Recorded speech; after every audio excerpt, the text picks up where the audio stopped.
Vote দিতে পারি নাই। এই 18টা বছর আমরা যুদ্ধ করেছি। আমার যারা নতুন ভাই ভোটার, আমরা অন্তত তারা তো ভোট দিতে পারবে। সেজন্য আমাদের দেশনায়ক তারেক রহমান বলেন যে তারুণ্যের প্রথম ভোট ধানের শীষের পক্ষে হোক। আর আমরা প্রবীণ যারা আছি, বয়স হয়ে গেছে, আমরাও তো 18 বছর ধরে ভোট দিতে পারি না। আমিও ক্যান্ডিডেট ছিলাম, গিয়ে কেন্দ্রে গিয়ে দেখি আমার ভোট দেওয়া হয়ে গেছে। কি নির্বাচন দেশে হয়েছে, একাই সরকার নির্বাচিত হয়ে যায়। তো সেটা যেন আর হতে না পারে। আমাদের এই এলাকায় আমরা নির্যাতিত হয়েছি, আমাদের এই ভাইয়েরাও নির্যাতিত হয়েছে, বোনেরাও নির্যাতিত হয়েছে। কেউ রেহাই পায় নাই স্বৈরাচারী হাসিনার কবল থেকে, এই সাবের হোসেন চৌধুরী, এই চিত্তরঞ্জন বলেন কারো কাছ থেকে।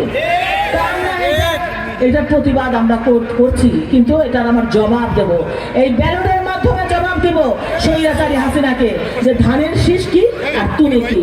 ইনশাআল্লাহ আমরা দেশনেত্রী বেগম খালেদা জিয়াকে দেখিয়ে দিতে চাই যে মা, গণতন্ত্রের মাতা, আপনি সুস্থ হয়ে আমাদের মাঝে বেঁচে থাকুন। অন্তত আরেকটা নির্বাচন পর্যন্ত জনগণকে সাথে নিয়ে জনগণকে উদ্বুদ্ধ করুন আপনি, যাতে আমরা আপনার পাশে থেকে নিজেদেরকে আরও বেশি শক্তিশালী করতে পারি এবং ধানের শীষকেও শক্তিশালী করতে পারি। সেই আশা আপনাদের কাছে রাখছি। এবং আমাদের একজন গোলামা দোয়া করলেন, চমৎকার দোয়া করলেন।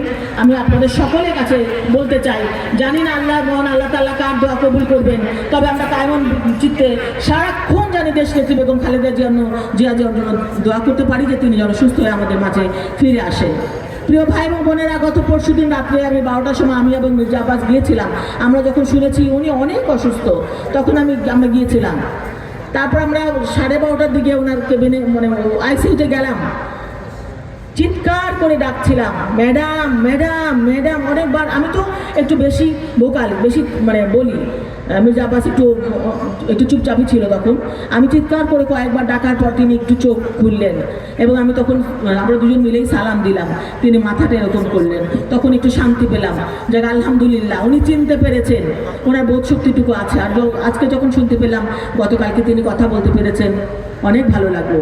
ম্যাডামকে যেদিন হসপিটালে নিয়ে যাওয়া হয় তখন বাসায় আমি ছিলাম। আমি যখন ম্যাডামকে সিঁড়ি দিয়ে নামালো, ম্যাডাম নিজেই মাস্কটা খুলে আমাকে বলছেন, রুবি তুমি কেমন আছো? আমার অনেক কান্না পেয়ে গেল। যেখানে আমার জিজ্ঞেস করার কথা ম্যাডাম আপনি কেমন আছেন, সেখানে উনি আমাকে জিজ্ঞেস করছেন তুমি কেমন আছো। এইটাই তো আমাদের দেশনেত্রী বেগম খালেদা জিয়ার চরিত্র, যিনি প্রত্যেকটা মানুষের খবর নেন, প্রত্যেকটা মানুষকে চেনেন। আমি তখন বললাম আমি তো ভালো আছি ম্যাডাম, আপনি কেমন আছেন? বললেন আমি ভালো নেই। আমি বললাম ইনশাআল্লাহ ম্যাডাম আপনি ভালো হয়ে যাবেন।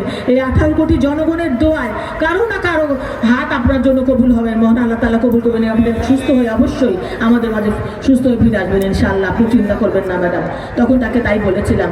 তো ইনশাআল্লাহ আসুন আপনারা আমরা সকলে মিলে কায়মন চিত্তে আল্লাহর কাছে, মহান আল্লাহ রাব্বুল আলামিনের কাছে দোয়া চাই যেন মহান আল্লাহ তাআলা একেবারেই সুস্থ করে ওনাকে আমাদের মাঝে ফিরিয়ে দেন, যেন আমরা তাকে নিয়ে একটা সুষ্ঠু নির্বাচন করতে পারি, যে নির্বাচনে জনগণের ভোটের দ্বারা দেশনেত্রী বেগম খালেদা জিয়া অন্তত আরেকটি বার যেন প্রধানমন্ত্রী হতে পারেন দেশের।